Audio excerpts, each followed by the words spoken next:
ክርስቶስ እኮ ሊጠመቅ ሲሄድ ሰልፉ የቪአይፒ ሰልፍ የለው ቀን መምጣት ሲችል ለምን ለሊት መረጠ? አንድ ዕውቀት ያለው ሰው አህያ ነው ይላሉ። የእሁድ ጉዞ ታምራት አድናቂ ነው። 10 ብር ሰጥቶ 1 ብር ስጠኝ ብሎ የሚለምነው እኮ እኛን ለማጽደቅ መንግስት የገደለውን ለማግኘት ሬሳ ትገዛ ነበር እንኳን ልታነሳ። ያለ ክርስቶስ ስጋ ያለ ክርስቶስ ደም ድነት አታገኝም። ሊቅነትም ሊጥነት ሊሆን ይችላል። በካባ ውስጥ ያለውን ወንጀል በሱፍ ውስጥ ያለውን ጽድቅ እግዚአብሔር ነው የሚያውቀው። ኒቆዲሞስ ክቡር ሌቱን በብርሃን የሚማር መምህር ሌቱን በብርሃን የሚማር መምህር ኒቆዲሞስ ክቡር ሌቱን በብርሃን የሚማር መምህር ሌቱን በብርሃን የሚማር መምህር ኒቆዲሞስ ክቡር ሌቱን በብርሃን የሚማር መምህር። እናቶች በባህሪያቸው ደካማ ናቸው። ችግሩን ፀሐዩን ሀሩ መቋቋም አይችሉምና እድሉ ለነሱ ይሰጣቸው ብለው ይሄን እድል ሰጥተውን የኛ ተሰራልን። እዚህ ጎጆ 4-5 ሆነን እናራለን። አልበቃም ሲል ደግሞ ከደጅ ነው እንደዚህ በቃ ሆኖ የምናድር ማለት ነው። ምንም አማራጭ የለም። ሀብሌ ላይ አገዳ ምናምንም ስለማይገኝ ከፍተም ስለሚበላው ራሱ በግዥም ስለማይገኝ ያው ከተት ብሎ ከመቻል ውጭ ሌላ አማራጭ የለም። አስፈለገ ደግሞ ኬንዳ የሚለብሱት ነገር በውስጥ እንደዚህ አድርጎ በውስጥ ሰውየው ሊለብስ ይችላል። ላስቲክ ለብሳችሁ ነው የምታድሩት? የኛ ሲሰራ ደግሞ እነሱ ደግሞ አሁንም ያሉት ከባዶ ከበረሃው ላይ ነው ወድቀው ያሉት። ልክ እኛ ድሮ ላይ እንደነበር ነው ማለት ነው። ከዚህ በኋላ ከገዳማያኑ የምትቀበሉት እምነት ነው። ከገዳማያኑ የምትወስዱት ጸበል ነው። ከገዳማያኑ ደርሳችሁ መታችሁ የምትወስዱት ጸሎት ነውና እነዚህን ለመውሰድ ስትመጡ አባቶቻችሁ ደክመው አባቶቻችሁ ጎሬ ስር ወድቀው ማየትን የመሰለ ክፉ ነገር የለምና ምናልባት እግር ጥሏችሁ ስትመጡ አባቶቻችሁ ወድቀው እንዳታገኙ አደራ ድጋፋችሁን አድርጉ። እስካሁን ስላደረጋችሁልን በጎ አድራጎት ሁሉ እኛ ስንለምናችሁ የነበረውን ሁሉ ስላሟላችሁልን የኛን የልቦና መሻት እንደፈጸማችሁልን መልአኩ ቅዱስ ሚካኤል ደግሞ የእናንተንም የልቦና መሻት ይፈጽምልኝ። ኒቆዲሞስ ክቡር ሌቱን በብርሃን የሚማር መምህር ሌቱን በብርሃን የሚማር መምህር ኒቆዲሞስ ክቡር ሌቱን በብርሃን የሚማር መምህር ሌቱን በብርሃን የሚማር መምህር ኒቆዲሞስ ክቡር ሌቱን በብርሃን የሚማር መምህር። በስመ አብ ወወልድ ወመንፈስ ቅዱስ አሐዱ አምላክ አሜን። ሰላም ጤና ይስጥልን ክቡራን ተመልካቾቻችን እንደምን አላችሁ? ይህ ነጋሽ ሚዲያ ነው። ጋዜጠኛ ነጋሽ በዳዳ ነኝ። ከኔ ጋር ቆይታን ስላደረጋችሁ ስለምታደርጉም ጭምር ከልብ እናመሰግናለን። ሰሞኑን እንግዲህ የጀመርነው ዘመቻ አለ። በሱ ላይ ተጠናክረን በደንብ የምንሄድበት ነው። የጠላትን ጉድጓድ አትቆፍረው ማን እንደሚገባበት አታውቅምና በሚል አስተሳሰብ ባለፉት ሳምንታት እንግዲህ ተከታታይ ሳይተኛ በቆሙ ተዋህዶ ላይ ህልማየው ሲል የነበረ ሰው በራሱ ሲደረግ የነበረበትን ዘመቻችንን ቀጥለን ሄደናል። ዛሬ ግን ከናንተ ጋር ቆይታ ልናደርግ የምንችለው ደግሞ ኒቆዲሞስን በተመለከተ ከአብይ ጾም ካሉ ሳምንታት አንደኛውን ልንመለከት ነው። ልክ እንደ ተለመደ ሁሉ ሊቀ ኅሩያን መምህር ደረጀ ግርማ ከሄዱበት ከሀገረ እስራኤል በሰላም ተመልሰው ኒቆዲሞስን ደግሞ እንዲሁ ሊያስተምሩን ስቱዲዮአችን ተገኝተዋልና ሊቀ ኅሩያን እንኳን ደህና መጡ። እንኳን ደህና ቆያችሁ። እንግዲህ ያሳለፍናቸውን 2 ሳምንታት ማለት ነው በዛ እንደነበሩ ገልጸን ነበር። አገልግሎት ምን ይመስላል? ቅድስት ሀገር ኢየሩሳሌምስ እንዴት ነች? እንግዲህ ኢየሩሳሌም ሰላም ናት። ያው ሀገረ ሰላም ኢየሩሳሌም የሰላም ሀገር ናት። ጦርነቱ ቢያንስ ከ170 ኪሎ ሜትር ራቅ ባለ ቦታ ላይ ነው የሚከናወነው። ያው በጣም ዘመናዊ ስለሆነ ቢያንስ ችግሮች እንኳን ሲፈጠሩ እያንዳንዱ ነዋሪ በስልኩ መረጃ ይደርሰዋል። ለጥቂት ደቂቃ ያቺን ጥሪ ሰምቶ ይሸሸጋል። ግን ኢየሩሳሌም ላይ ብዙም ፎከስ አያደርጉም። ለምን? የሁለቱም ቅዱስ ከተማ ናት። ሙስሊሙም ያው ቅዱስ ወሩ ስለሆነ እዛ መስጊዱ ላይ ስለሚሰግድ፣ እንደ አይሁዱም በዛ ቦታ ላይ ያው ምኩራቦች አሉት ሲኖጎግ፣ ክርስቲያኑም ደግሞ አርብ ወደ ቀራንዮ በመሄድ ጸሎት ያደርጋል። ስለዚህ የሁሉም ኢንተረስት የሶስቱም ትልልቅ ሃይማኖቶች ኢንተረስት ስላለ ወደዛ ትኩረት አድርጎ የጦርነት ቀጠና የማድረግ እቅድ የለምና ቱሪስቱን አክብረው አስታውሳለሁ እኛና ብራዚሎች ነበር። ስለዚህ በክብር ተቀብለው በክብር ነው የሸኙንና መልካም ነበር ጎብኝቱ።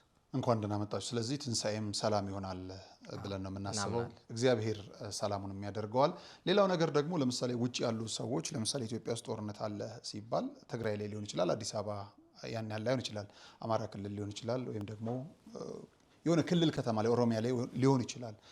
ያን ያህል በተለይ በተጓዦች በኩል ስጋት ሊፈጠር አይገባም የሚል መልእክት ለማስተላለፍ ነው። የዛሬውን የኒቆዲሞስን ሳምንት ስንመለከት መነሻ የምናደርገው የዮሐንስ ወንጌል ከምዕራፍ 3 ወንጌሉን እናንብብና ወደ ትምህርታችን እንሂድ። መልካም። እሺ፣ የዮሐንስ ወንጌል ምዕራፍ 3 ፈሪሳዊ ኒቆዲሞስ ወደ ኢየሱስ ስለመምጣቱ ይናገራል።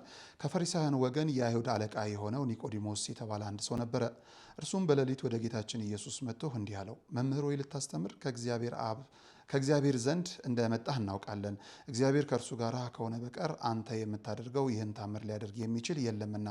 ጌታችንም ኢየሱስ መልሶ እውነት እውነት እልሃለሁ ዳግመኛ ያልተወለደ ሰው የእግዚአብሔርን መንግሥት ለማየት አይችልም አለው። ኒቆዲሞስም ሰው ከሸመገለ በኋላ ዳግመኛ መወለድ እንደምን ይችላል? ዳግመኛ መወለድ ዘንድ ወደ እናቱ ማኅፀን ተመልሶ መግባት ይችላልን? አለው። ጌታችን ኢየሱስ መልሶ እንዲህ አለው፣ እውነት እውነት እልሃለሁ ዳግመኛ ከውሃና ከመንፈስ ቅዱስ ያልተወለደ ሰው ወደ እግዚአብሔር መንግሥት ሊገባ አይችልም።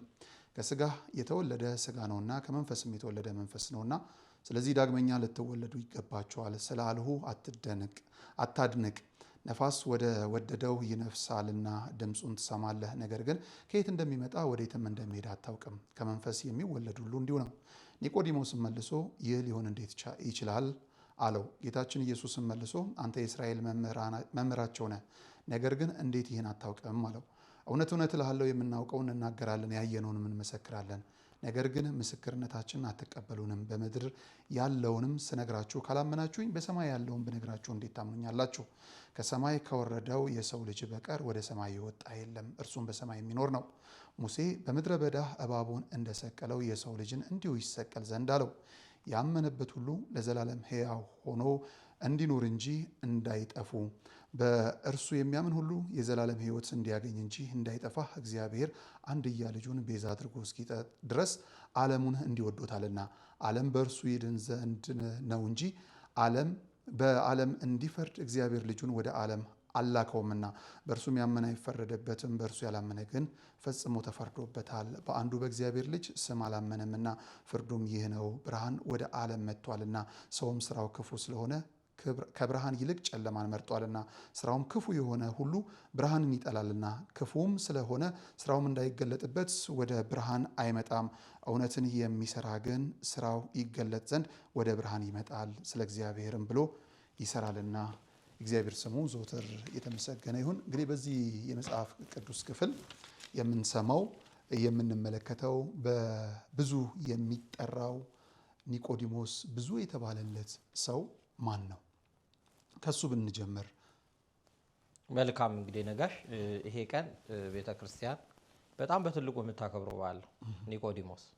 ኒቆዲሞስ የሚባለው በግዕዝ ንባቤ ውስጥ አላገኘሁትም የግዕዝ ትርጉሙን ማለት ነው። የስሙ ትርጉም በጽር ወይም ደግሞ በግሪክ ነው። ይሄ ዲሞክራሲ ዲሞና እንደምንለው ኒቆዲሞስ ህዝብ እንደማለት ነው። ስለዚህ የህዝብ ድል ማለት ነው። ኒቆ ማለት ድል ነው። ዲሞስ ደግሞ ህዝብ ማለት ነው። የህዝብ ድል፣ ያው የህዝብ አሸናፊነት። በእኛ ያው ብዙሃን ይመው በለው ብዙዎች ያሸንፋሉ ስለሚል ማለት ነው። ስለዚህ የስሙ ትርጉም እንደዛ ነው። ግን በመጽሐፍ ቅዱሳችንም እንደገና ደግሞ በኢትዮጵያ በትርጓሜ ባሉ ኢትዮጵያውያን ሀገር በቀል ሊቃውንት አልተተረጎመም። የግሪኩ ግን እንዲህ ይላል። ስለዚህ ኒቆዲሞስ ማለት በቤተክርስቲያናችን ትልቅ ክብር የተሰጠው ሰው ነው።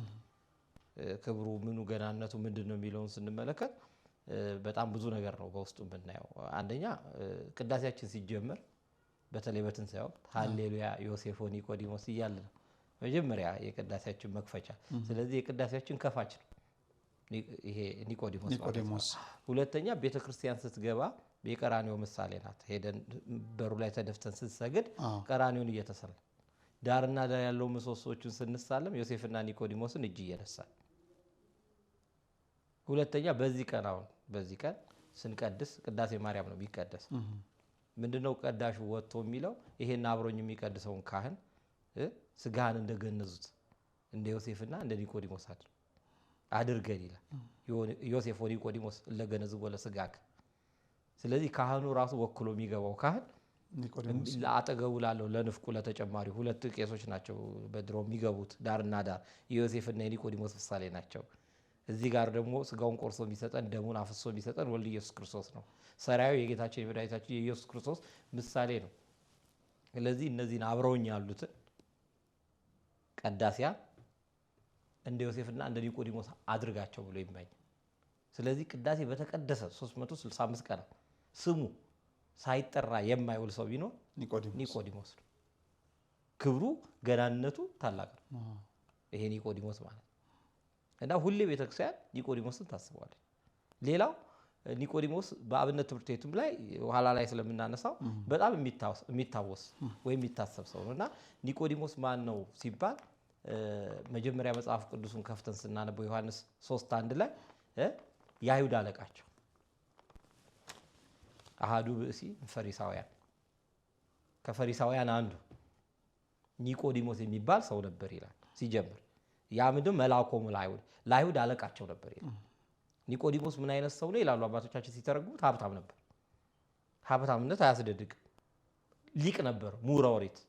የሚነበበው መልእክታት ሁሉ ዮሐንስ ሐዋርያት ሥራ ራሱ ሲነበብ ስለ ገማሊያ ነው። የገማሊያ ጓደኛ ትክክሉ የሚሆን በአይሁድ የነበሩ መምህራን በዛ ወቅት በጣም የሚደነቁት አንዱ ነው። ዋነኛው ትልቁ ገማሊያ የነ ቅዱስ ጳውሎስ መምህር፣ የነ ናትናኤል መምህር፣ የነ ፊልጶስ መምህር እንደነበር ይነገራል። ያ ትልቅ መምህር ጋር አብሮ ነው ስሙ ራሱ የሚነሳውና በጣም የተማረ ሰው ነው። የአይሁድ ሸንጎ ወይም ሴናድሬም ይባላል። 72 ትልልቅ ሊቃውን ተሰብስበው በሃይማኖትና በባህል ጉዳይ የሚፈርዱ አሉ። አሁን ክኔሴት የሚባለው 120 ይመስለኛል የአይሁድ ፓርላማ የእስራኤል ፓርላማ ወደ 120 ሰው ወክሎ እንትን በዛ 72 ሰው ደግሞ ለብቻ ሴናድሬም የሚባል ሸንጎ ነበር። አስቀድሞ ሙሴን ያቋቋሙ 72 ነበሩ። 72 አዎ። ስለዚህ ከ72ቱ አንዱ የነበረ ትልቅ መቀመጫ የነበረው ምን ነበረ? ዳኛ፣ ፈራጅ፣ ባለስልጣን ነበር። ሀብታም ብቻ አይደለም። አሁን ብዙ ጊዜ ወይ ስልጣን ወይ ሀብት አንድ ሰው ላይ ላይገናኝ ይችላል። ባለስልጣን ከሆነ ሀብታም ላይሆን ይችላል። ሀብታም ከሆነ ባለስልጣን ላይሆን ይችላል። ሌላ ሶስተኛው ተጨማሪ ግን ምሁረ ኦሪት ነበር ብያለሁ። ሊቅ ሆኖ ሀብታም ብዙ የለም። ሊቅ ሆኖ ባለስልጣን ብዙ የለም። ሶስቱ አንዱ ላይ የተገኙበት ስለነበረ መልአኮሙ ለአይሁድ አለቃቸው ነበር። እልቅናው በስልጣን ነው። እልቅናው በሀብት ነው። እልቅናው በእውቀት ነው። አሁን እግዚአብሔር በዚህ ታሪክ ላይ ሊያስተምረን የፈለገው ነገር በጣም የረቀቀ ነው። ሰው ሀብት እያለው ወደ ቤተ እግዚአብሔር አይመጣም። ለምን? ሀብቱ ይከለክለዋል። አሁን ቤተክርስቲያን ሄጄ ከማን ጋር ነው የምቀመጠው ይላል። እኔን የሚመጥነኝ ማን ነው? ራሱን ይለካል። ጌታችን መድኃኒታችን ኢየሱስ ክርስቶስ በኢያሪኮ መሃል የወደቀው ደግ ሳምራዊ ታሪክ የነገረው ያ ባላ ወደ ጌታ ቀርቦ ምንድን ነው ያለው? የዘላለምን ሕይወት እንዳገኝ ምን ላድርጋል? በሕግ የተጻፈው ምን ይላል? እሱማ ከልጅነት ጀምሮ ፈጽመዋለሁ። በቃ ፍጹም መሆን ከፈለግ ባልንጀራ እንደ ራሱ አድርገህ ውደድ ሲለው ባልንጀራ ማን ነው አለ። ከኔ እኩል የሆነ የሚስተካከል የሕግ ባለሙያ፣ ሕግ የሚጠርቅ፣ ሕግ የሚያውቅ ይመካሉ ፈሪሳውያን። ስለዚህ ማንም ሰው ገንዘብ ካለው ሀብት ካለው ወደ ቤተክርስቲያን መምጣት ይጨነቃል። ድሃ ሀብታም ወዳጅ የለውም ይባላል። ለምን መሰለህ? ከባለጸጋ ጋር ሲቀላቀል ስራውን የሚሰርቁት ይመስለዋል። አካሄዱን አውቀው ከድሃ ጋር እንዳይቀላቀል ገንዘብ ይለምነኛል፣ አላፊው አግዳሚ ሁሉ እሱን የሚለምነው ይመስላል። እና የሆነ ቤተክርስቲያን ደግሞ ቪአይፒ ቪቪአይፒ የላትም፣ አንድ ነው። አዎ ክርስቶስ በምኩራብ ነበር የሚያስተምረው፣ የተለየ መቀመጫ አልነበረው። እንደውም በቃና እኮ ተጠርቶ ሲሄድ በቃ ኦርዲናሪ ፐርሰን ሆኖ ማለት እንዘ ስውር ምን ነው ይዜ ክሶ ተኮነ እያልን እኮ የምንለው ተራ ሆኖ ተቀመጠ፣ በስራው ግን ተገለጠ። ክርስቶስ እኮ ሊጠመቅ ሲሄድ ሰልፉ የቪአይፒ ሰልፍ የለው። እስከ 10 ሰዓት ተሰለፈ። ተራው የደረሰው 10 ሰዓት ላይ ስለዚህ ብዙዎች ወደ ቤተክርስቲያን ሲመጡ የእናንተ ቸርች አይመችም የሚሉ የእናንተ ቤተክርስቲያን አይመችም ይላሉ አንዳንዶች። ለምን ሲባል እንደ ተራው ሰው ነው የምትቆም። የተለየ መቋሚያ አይሰጥም። በተለየ መልኩ ስጋ ወደሙ ስትሰለፍ ቅድሚያ አይሰጥም። ለምን ሰው ሁሉ እኩል ነው፣ ባለ በሌላ አይደለም። አሁን ቅድም ያነበብከው ወንጌል ላይ ዓለምን ሁሉ እንዲያድን በቃ ዓለምን እንዲወዷል አንድያ ልጁን እስኪሰጥ ድረስ ዓለምን እንዲወዷል ነው ያለው። በብላሽ ሀብታም ስለሆንክ አይደለም፣ ቀይ ስለሆንክ ጥቁር ስለሆንክ አይደለም። ብዙዎች ገንዘባቸውን ይልካሉ እንጂ ጉባኤ ስትጠራቸው የሆነ ገቢ ማሳሳያ ስትጠራቸው ምንድን ነው የሚሉት? እዛና ብቻ አትበለኝ እንካ ቼክ ብለው ነው የሚሰጡት።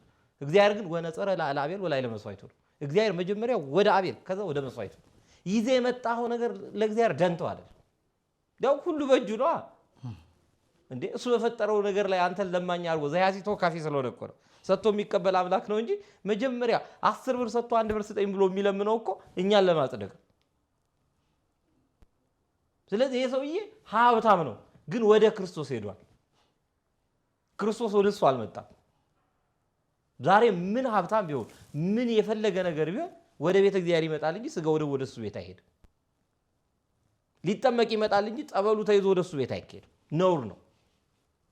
ስለዚህ ሀብት ችግር ለሆነባቸው ወደ ቤተ እግዚአብሔር እንዳይመጡ ወደ ቤተ እግዚአብሔር እንዳይገቡ ችግር ለሆነባቸው ሰዎች ማስተማሪያ ነው የኒቆዲሞስ ታሪክ ቤተክርስቲያን አግና የምትመለከተው። ስለዚህ ሀብት የሸበባቸው ሀብት ያስጨነቃቸው ሀብታቸው ከክርስቶስ የለያቸው እንደነው ያሉ ሀብታሞች አጠገቡ እንትና አላዛር ተቀምጦ ዞር ብሎ የማያዩት ገንዘብ የመስጠት ችግር የለባቸው፣ ግን ወደ ቤተ እግዚአብሔር መጥተው ከህዝብ ጋር መቆም አቻ መሆን የማይፈልጉ ሰዎች አሉ። ክርስቶስ ዝቅ ብሎ እግር ማጠቡን ያልሰሙ፣ ሁሉ ኖሮት በበረት ውስጥ መወለዱን ያልሰሙ፣ ራሱ መብሎን 2 ዓሳና 5 እንጀራ ባርኮ 5000 ሰው የመገበ ፈጣሪ ተራብኩ ማለቱን ያልሰሙ፣ የህይወት መጠጥ የሆነው አምላክ ተጠማው ማለቱን ያልሰሙ፣ ሁላችንም ማሰር የሚችለው አምላክ መታሰሩን ያልቻሉ፣ ዓለም አቅመ ቢስ መሆኗን ያልተረዱ በሀብታቸው የሚመከቡ ሰዎች አሉ። ስለዚህ ይሄ ሰውዬ ሀብቱን ንብረቱን ትቶ ያ ሳይበልጥበት ሄዷል። ሌላው ባለስልጣናት ናቸው። አሁን ባለስልጣናት ከባድ ችግር አለባቸው። በክርስትናቸው ያፍራሉ።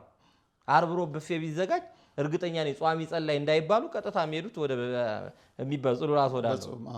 ሁለተኛ ቤተክርስቲያንን በተመለከተ ምንም ነገር ቢወሰን እጃቸውን አውጥተው ለመናገር ኦርቶዶክስ እባላለሁ ብለው በጣም የሚፈሩ ሰዎች አሉ። ሌሎች ደፋሮች ናቸው። አይተህ ከሆነ በሌሎች ሃይማኖት ዙሪያ ያሉ ሰዎች አምልኮታቸውን ለመፈጸም ስለ ክርስቶስ ለመመስከር አንዲት ፍርሃት የለም። በጥባት ነው የሚናገሩት ማንነታቸውን ቢገልጹ። ኦርቶዶክሳውያን ስትባል መሸማቀቅ የሚያሳፍር ሃይማኖት እኮ አይደለም። ኒቆዲሞስ አላፈርም በክርስቶስ ለማመን ክርስቶስን ለመጠየቅ ወደ የሚያድርበት ቦታ ለመሄድ ምንም አልተሰቀቀም። ስልጣኑ ምንም አይነት እንዴት መጥቼው መሬት ላይ ይቀመጣለሁ? እኔ እኮ ጠቅላይ ሚኒስትር ነኝ። እኔ በሩሲያዎቹ እንዴት እንደምቀና ታውቃለህ? ፋዘር አሌክሲ ጋር መከላከያ ሚኒስትሩ ለትንሳኤ ሲቀድስ በገባሬ ሰናይ አንድ ሚኒስትር አልተለመደም። ድሮ እኮ አይደለም ሚኒስትር ንጉስ አጼ ኢያሱ ማለት ነው በጎንደር ዘመን ደብረ ብርሃን ስላሴ አልቆ ተመርቆ ሊገባ ሲል የአባታቸውን ክህነት እሳቸውም ስለነበራቸው ከሰሙነኛው ቄስ ተቀብለው ዘውዳቸውን አውርገው ታቦቱን አክብረው እስከ በር አድርሰው መልሰው ሰጥተውት። የኢትዮጵያ እኮ 4ቱ ቅዱሳን ነገስታት ሀርቤ፣ ይምርሃነ ክርስቶስ፣ ናኩቶ፣ ላሊበላ ቅዱሳን ነገስታት ነው የሚባሉት። ይህ በጥንት ዘመን እኮ ቀዳሽ፣ አራሽ፣ ተኳሽ ነበር የሚባለው። እነዚህን ሁሉ ያሟላ ነበር። አንድ ሰው ጀነራል ሆኖ ግን ካህን ነበር፣ ንጉስ ሆኖ ካህን ነበር። ሀገርን ይጠብቃል፣ እንደገና ሀገርን በጸሎት ያስጠብቃል። አይታፈርም ነበር። የመጀመሪያው እኮ የትምህርት ሚኒስቴር አፈወርቅ ኤስድሮስ የሚባሉት እኮ ቤተክርስቲያን የተደባ ማርያም ሰው ናቸው። ሌሎቹንም ሚኒስትሮች ስትወስድ እስከ አፄ ኃይለ ሥላሴ የነበሩ ሚኒስትሮች ክህነትን ከእንትና አያይዘው እነ ራስ ካሳ ኢየሩሳሌም ቤት ነበራቸው እኮ ቤተልሔም ላይ ሳይቀር ለዛ ሰጥተው ነው የሄዱት። ኢየሱስ እና እዚህ አሁን ፈረንሳይ ኢየሱስ በላይ ሚካኤል ራስ ካሳ ሚካኤል የሚባለው ጸሎት ቤት ታቦት ሁሉ የነበራቸው ሰው ነበር። አይታፈርም ነበር። ክርስቲያን ነኝ ለማለት ክር አይበጠስም ነበር። ዛሬ ግን በአጠቃላይ የምታየው የአይሁድ ሸንጎ አባል እንግዲህ ትልቁ ከ72 ሰዎች አንድ ነው። ግን ስልጣኑ በፍጹም ወደ ቤተ እግዚአብሔር እንዳይሄድ ወደ ክርስቶስ እንዳይሄድ አልከለከለም። አሁን ስልጣን ማነቆ ለሆነባቸው በቃ ተስፋ ማስቆረጫ ማንስ ብትሆን ከኒቆዲሞስ አትበልጥም። ስልጣን የተሰጠው ከእግዚአብሔር ህዝብ እንድታስተዳድርበት ነው። ትሻራለህ፣ ትባረራለህ። እንኳን ለአፍሪካ ወንበር ነገ አብዛኞቹ ተሰደው በውጭ ሀገር ነው የሚኖሩ። ለምን? መጀመሪያ እግዚአብሔርን አያውቁትም ነበር። በክብር የቀበርነው መሪ እኮ የለም ሬር። መጀመሪያ በእግዚአብሔርን አያከብሩትም። ሌላው ትልቁ ነገር ሊቅነት ነው። አሁን ሊቅነት ብዙ ሰው እንዲህ አንተ የተማርከ ሰው አይደለ እንዴ በእግዚአብሔር መኖር ታምናለህ ቢባል፣ በተለይ 17ቱ የደርግ ዘመን ሶሻሊዝም መጀመሪያ የተካደው እግዚአብሔር። እንደው አንዱ ሲጠየቅ ምን አለ? እንደው እግዚአብሔር የለም ባትል ይሻላል ማለት የለም ብለህ ካለ እዛ በሰማይ ይጎዳል፣ አለ ብለህ ባይኖር ይሻላል ብሏል። ቢያንስ ኮምፕሮማይዝ ለማድረግ ማለት እግዚአብሔር የለም የሚባል ፖለቲካ ከተማረ ሰው ዩኒቨርሲቲ ላይ ነው መጀመሪያ እግዚአብሔር የለም የተባለ። ስለዚህ እውቀታቸው እኔ ማስተርስ ኖሮኝ እንዴት ከሰንበት ተማሪ ጋር እኔ እኮ ፒኤችዲ ዶክተር ተብዬ እንትን ተብዬ እንዴት ከቄስ ጋር የሚሉ ሰዎች እኮ አሉ። ትምህርታቸው ይሄ እኮ ሊቅ ነው፣ የመጨረሻው የኦሪት መምህር ነው። ግን ጌታችን መድኃኒታችን ኢየሱስ ክርስቶስ ፍለጋ ይመጣ ነበርና ሶስት ነገር ያሟላ ግን ወደ ጌታችን ወደ መድኃኒታችን ወደ ኢየሱስ ክርስቶስ ሄዶ ለመማር ምንም ያላቅማማ ፍጻሜው የሚያማረለት ጀግና ሰው ነው ኒቆዲሞስ ማለት። በቤተክርስቲያናችን ደረጃ ትልቅ ቦታ የሚሰጥ ነሐሴ 1 ቀን ዕለት ወስና የቅድስና ማዕረግ ሰጥታ አርኬ ተዘጋጅቶለት የሚነበብለት ትልቅ አባት ነው ኒቆዲሞስ ማለት። ስለዚህ አንድ ሳምንት አለው በቤተክርስቲያን። የሚገርም ነው። ለምሁራን፣ ለባለስልጣናት፣ ለባለጠጋ ለሁሉም ከእግዚአብሔር ከኃይለኛው ከእግዚአብሔር ፊት ራሳችሁን አዋርዱ። ለምን? እናንተ ሹመት ሽረት አለው። ሰብአ ሰገሉ እኮ መጀመሪያ ከሩቅ ሀገር መጥተው መባቸውን ከማቅረባቸው በፊት ምድር ሰገዱ ይላል። ስለዚህ አንተ ገንዘብን መላክ በፖስታ በሰው አድርሱልኝ አይደለም፣ ያንተ መምጣት እንትን ያደርጋል። ወደ ቤተክርስቲያን እንሂድ ባሉኝ ጊዜ ደስ ያለኝ እኮ ያለው ዳዊት ነው፣ ንጉስ ነው። ስልጣኑ አልበለጠለትም፣ ስልጣኑ ከፍ አላለበት። በቃ በአሕዛብ ድንኳን ከምቀመጥ አለ በእግዚአብሔር ቤት መጣል መረጥኳል። ከአንተ ከተንጣለለው ህንፃ የእግዚአብሔር ቤት አቧራ ይበልጣል። ስለዚህ ስልጣን የሸበባችሁ፣ ሀብት የሸበባችሁ፣ እውቀት የሸበባችሁ ሰዎች እፈሩ። ኒቆዲሞስ የሚባል ታላቅ ሊቅ አለ ብላ አንድ ሳምንት ሰጥታ ታከብረዋለች። እና ኒቆዲሞስ ይሄ ነው። የሚገርም ነው። ታላቅ አባት በቤተክርስቲያናችን 365 ቀን በቅዳሴው የሚነሳ ኒቆዲሞስ ቀን ቀን መምጣት ሲችል ለምን ሌሊት መረጠ? እንግዲህ ብዙ ትርጓሜያችን ላይ ብዙ ነገር ተቀምጧል። አንደኛው ከበጎ ልነሳ። አንደኛው የሌሊት ልቡና ክት ነው፣ የቀን ልቡና ባካና ነው። ቀን አሁን እዚህ ብዙ ነገር ታያለ፣ ጫጫታው አለ፣ መውጣት መግባት፣ ሰው ሁሉ ርፍ ሲል በጨለማ ሀሳብ ይሰበሰብ። ስለዚህ ሰው ለማጥናት ለንባብ የሚመከረው ከቀን ይልቅ ሌሊት ነው። አይምሮ ይሰበሳ እዚህ ሊድ አትል። ስለዚህ ኒቆዲሞስ ሌሊት ይመጣ የነበረ የሌሊት ልቦና ክት ስለሆነ ነገር ሃይማኖት ለመማር የተመቸ ነው። አባቶቻችን ይሄን አብነት አድርገው ቅኔውን አቋቋሙን የሚሰጡት በአብነት ላይ ሌሊት ነው። እቺ ቤተክርስቲያን ሁሌ ኒቆዲሞስ በአብነት ትምህርት ታስባለች አልኩ። ለዛ የሌሊት ትምህርት ነው። አሁን አብዛኞቹ የቤተክርስቲያን የቀን ትምህርቶች አሉ። ዳዊት በቀን ትማራል ንባብ ስለሚፈልግ። አብዛኞቹ የቃል ትምህርቶች ሌሊት ነው የሚሰጥ። ስለዚህ ነገረ ክርስቶስን ለማሰብ ሌሊት ስለመጣ እኛ ደግሞ ነገረ እግዚአብሔርን ለማሰብ ሌሊት እንማራለን። ስለዚህ የአብነት ትምህርት ቤት መሰረቱ የሊቃውንቱ መሰረት ይሄ ኒቆዲሞስ የተባለ አባት ነው። ስለዚህ ክት ስለሆነ ነው በሌሊት። ሌላው በክርስቶስ ያመነ ከምኩራብ ይባረር ተብሎ ከሸንጎም ይውጣ ተብሎ ይሄ ብይናል። ስለዚህ ይሄንን በሱ ላይ እንዳይፈጸም በዛ ላይ ንጉስ መሪ ነው የሸንጎ አባል ራሱ ወሳኝ አካል። ስለዚህ እንትን አላለም፣ ፍርሃቱ አለች ገና ፍጹም። በኒቆዲሞስ ሕይወት ውስጥ የወጣኒነት የማዕከላዊነትና የፍጹምነት ደረጃ ነበረው። እሱን ኋላ እንመጣበታለን። ሲጀምር በክርስቶስ አላመነም። ስለዚህ ይሄ ሰውዬ እየተደበቀ ለማጣራት ነው ጥረት የሚያደርገው። ስለላ ነው። ሁለተኛ በቀን ቢመጣ ብዙ ተከታይ ያለው ሰው ነው። እንግዲህ ከገማልያ ቀጥሎ ወይም እኩል ማለት በሚቻል ደረጃ ብዙ ደቀ መዛሙርት የነበሩት መምህር ነው። ሌላው ከሶስቱ ጸጋዎች በላይ ሽማግሌ ነው። የሰውዬ በእድሜ ራሱ የእድሜ ባለጸጋ ነበር። እንዴት ከልጆች ጋር እማራለሁ? እንዴት ግን እንደው ይጨልሞብኛል እንዲህ አይደለም ማለት ለሱ የሚመች ሰዓት አይደለም። ግን ሌሊት ነው የመጣው። ዮሴፍ አረጋዊን ካየ በ85 ዓመቱ እናትና ልጁን ይዘ ወደ ምድረ ግብፅ ሽሽ ሲባል ሌሊት ነበር። እንዲህ ኧረ አይታየኝም አይኔ እኮ ደንግዟል ሽማግሌ ነኝ አቅሜ አይፈቅድም አላለ። ለአገልግሎት ሲጠራ ጨርቄን ማቄን ሳይለው ተነስቶ ወደ ምድረ ግብፅ ሄደው። ኒቆዲሞስም በሌሊት በዚህ መልኩ እየተመላለሰ የተማረ ይመጣ የነበረው አንደኛውና ትልቁ ያው ከምኩራብ እንዳይባረር ስልጣኑንም እንዳያጣ። ሌላው ምንድነው በክርስቶስ ፍጹም አላመነም ብያለሁ። የሰማ ያያቸው ነገሮች አሉ። ስለዚህ ያን ለማጣራት ሲሄድ ብዙ ተከታዮች መጥተው ስተት ከሆነ በሱ ጎዳና ተጉዘው እንዳይሳሳቱ ለህዝብ መጠንቀቅ፣ መምህራን ለህዝብ መጠንቀቅ አለባቸው። የሚውሉበትን ቦታ ሰዎች እንዳይከተሏቸውና በዛ መንገድ እንዳይሄዱ። ጭፈራ ቤት ሲሄዱ ምን ችግር አለ? መምህር ገሌ ሄዶ የለ? መጠጥ ቤት ሲገቡ መምህር ገሌ አድርጎት የለ? እንደ የመናፍቃን አዳራሽ ላጣራ ነው ብሎ እንኳን መሄድ አይችልም። ለምን? ልክ ቢሆን ነው ብሎ ሰው ተከትሎት እንዳይሄድ። ስለዚህ እስኪያጣራ ድረስ ሰዎች እንዳይከተሉ መሪ ስለሆነ ለህዝቦቹ በመጠንቀቅ ነው ሌሊት ወደ ጌታ ይሄድ የነበረው። ስለዚህ የቤተክርስቲያናችን አብዛኛው አገልግሎት ካየ ሌሊት ሰዓታቱ በሌሊት ነው የሚቆም፣ ማይሌቱ በሌሊት ነው የሚቆም አይደለም? ከቅዳሴ ውጭ አለ። ከቅዳሴውም ያው በሌሊት ነው። ለምን? በቃ ልበ አምላክ ዳዊት በቃ በእንባዬ አልጋዬን አረሳለሁ ነው ያለው። ቀን ቀን ህዝብ ይመራል፣ ማታ ማታ እያለቀሰ እየጸለየ ያድራል። ወዘጎ ያነብብ መዓልተ ወሌሊተ ነው የሚለው የመጀመሪያው መዝሙር ስትገልጥ ብፁዕ ብእሲ ካለ በኋላ ህጉም በቀንና ብፁዕ የተባለው ህጉም በቀንና በሌሊት ቢያስብ።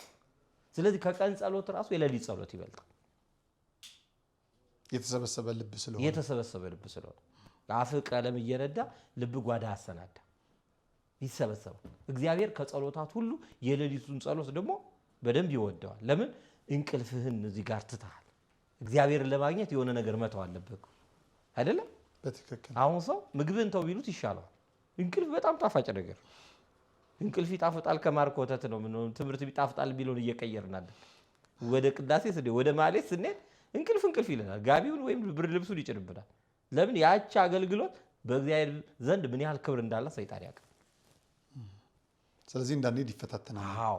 ሁለተኛ ጨለማ። አሁን ለሰው የሚያስተላልፈው መልእክት ምን መሰለህ? በጨለመብህ ሰዓት፣ በቸገረ ሰዓት ወዴት ነው የምትሄደው? አሁን ኒቆዲሞስ አንተ ነህ አይን የምታረገው። ብዙ ሰዎች ጨለማን ተገና አድርጎ እኮ ጠንቋይ ቤት ሄደ አዩኝ አላዩኝ ብሎ ባዕድ አምልኮ። ይሄ ታዋቂው ምኑ የምትለው ሰው ሳያየው በጨለማ ራቁቱን እኮ የሚሰልብ እኮ አለ። እንደዚህ የሚዞር የሰው ንብረት የሚመኝ ሰይጣናዊ ስራ የሚሰራ ጨለማ ለምን ያመጣል? ለወንጀል ያመቻል። አብዛኛው ዝሙት የሚፈጽመው በጨለማ ነው። አብዛኛው የጭፈራ ቤቶች፣ ራቁት ቤቶችን በለው ሌላ ቦታ የሌሊት ስራዎች ናቸው፣ የጨለማ ስራዎች። የጨለማው ገዢ ይባላል ሰይጣን። በዛ የጨለማ ሰዓት ወደ እግዚአብሔር ነው የምትሄደው። አሁን ኒቆዲሞስ ያሳየን ያንን ሌሊት መሄዱ። ሌላው አንተ በጨለመበት ሰዓት፣ አንተ በቸገረ ሰዓት፣ ላዩም ጨለማ ታቹም ጨለማ፣ በጨለማ መንገድ ብትሄድ መሪ የለም፣ ገደሉ ሜዳው አይለይህም። እንደዛ ጨልም ባለብህ ሰዓት ወደ ክርስቶስ መሄድን ነው ኒቆዲሞስ የጠቆመ።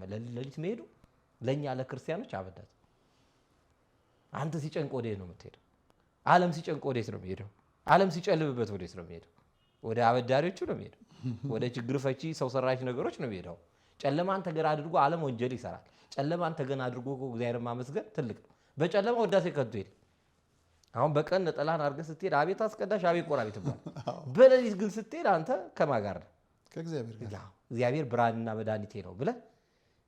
ሁለተኛ ኒቆዲሞስ በጨለማ ድንቁርናና ክርስቶስ የሌለበት ህይወት ጨለማ ነው። ክርስቶስ የሌለበት ህይወት ድንቁርና ነው። ክርስቶስ የሌለበት እውቀት ባዶ ነው። እሱ ምሁረ ኦሪት ነው። በትምህርቱ በህይወቱ ክርስቶስ የለም። ስለዚህ በጨለማ እየተደናበረ ነው የመጣው። ባለማመን እየተደናበረ ነው የመጣው። ቤተ ክርስቲያን ባለማመን በጨለማ በችግር ትመጣል። ግን ብርሃን በርቶልህ ብርሃን አየው እያልክ ትሄዳለህ። ብርሃን ወደ ዓለም መጣ ግን አልተቀበሉትም ይላል ወንጌሉን አሁን ስታነብ። ብርሃኑ መጥቷል ግን አልተቀበሉትም። ብርሃን እኔ መጥቻለሁ አልተቀበላችሁ። ብርሃን የሚለው ላይ አብራርተናል። ብርሃን ጌታችን መድኃኒታችን ኢየሱስ ክርስቶስ ነው። ብርሃን ቅዱሳን ናቸው። ብርሃን እመቤታችን ነው። ለምን? ከሱ የነሱት ብርሃን አለ። የጌታ ግን የባህሪው የኛ የጸጋ ነው። ስለዚህ ብርሃን ኢየሱስ ክርስቶስን ሲያገኝ ጨለማው ሙሉ ይወገዳል። በጨለማ መጣ፣ በብርሃን ተመለሰ። ባለማመን መጣ፣ በማመን ተመለሰ። በድንቁርና መጣ፣ በእውቀት ተመለሰ። አብዴት አደረገ። ኦሪት ብቻ ትበቃኛለች ብሎ አላለም። እንደ ሌሎች አይሁድ እኮ ሁሉ ፈተና ያደረሱ ክርስቶስን የሰቀሉ ኦሪት ብቻ ናት ትክክል፣ አዲስ ዕውቀት አንቀበል ብለው ሎክ ዳርገዋል። ያ እኮ ነው እስካሁን የሚያደናብራቸው። ስለዚህ ሌላ ዕውቀት ጨመረ። ይሄ አንድ ዕውቀት ያለው ሰው አህያ ነው ይላሉ። ያገኘው ሰው ይጭነው ለአንድ ሰው ዝም ብለህ ትጭነዋለህ። አህያ በቃ ያትነው። አንዱ ሌላ ሐሳብ ያመጣል። ክርስቶስ ፍጡር ነው ሲሉት ነው እንዴ ይላል። ክርስቶስ እኮ መልአክ ነው እሺ ይላል። ክርስቶስ እኮ አማላጅ ነው እሺ ይላል። ክርስቶስ እኮ ምንም እኮ ይሉሃል። ያን ትቀበላለህ ማለት ብዙ ዕውቀት ሲኖር ግን የተሰጠን አትቀበል፣ ትመዝናለህ። ስለዚህ ኒቆዲሞስ ተጨማሪ አዲስ ኪዳን ዕውቀት ጨመረ ማለት መጋቢ ብሉይ ነበር፣ መጋቢ አዲስ ሆነ።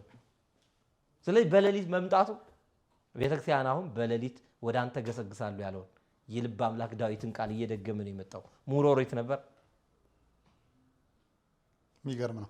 ታዲያ የዚህ አባት የህይወቱ መጨረሻ ምንድን ነው? እሱ እንግዲህ ኒቆዲሞስ መጨረሻውን ለማወቅ አሁን ያለውን ጌታችን ጋር መጣ ብያለሁ። ክርስቶስ ሰው ቤት አያድርም ነበር፣ ለሰው ሸክም አልነበር። ጳውሎስም ለዚህ ነው ድንኳን ይሰፋ ነበር።